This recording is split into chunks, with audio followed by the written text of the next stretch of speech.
C'est l'histoire de la longue tradition du gant grenoblois.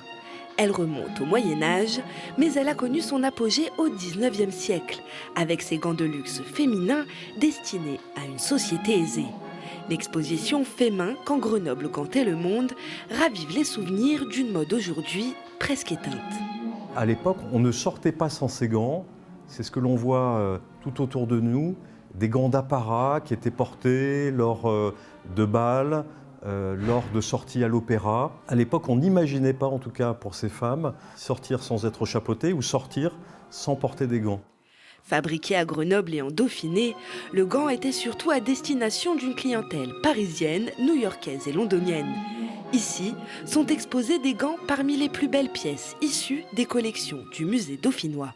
Il y a notamment ces plumes d'autruche qui ornent cette paire de gants jaunes.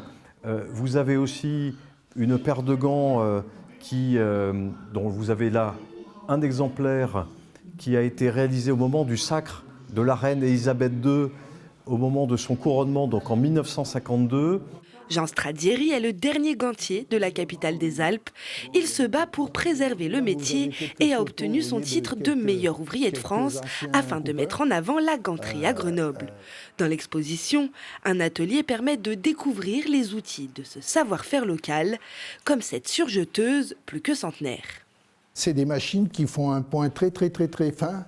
C'est-à-dire que les personnes ne sentent pas trop la couture lorsqu'elles gantent leur gant, parce que le gant de Grenoble, il faut dire que c'est un gant en peau de chevreau et qui est pratiquement une seconde peau. Et donc, cette machine-là est adaptée à ce style de couture.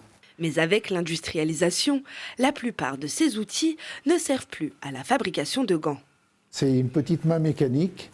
Alors qui servait autrefois à coudre les gants, c'est-à-dire que les deux mâchoires serraient la peau et les personnes cousaient.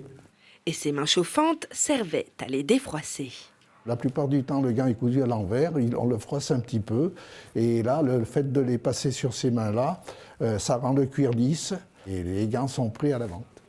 Durant 2 siècles, Grenoble a été la capitale du gant. Plus de 32 000 personnes travaillaient dans le secteur, ce qui en faisait la principale activité de la ville.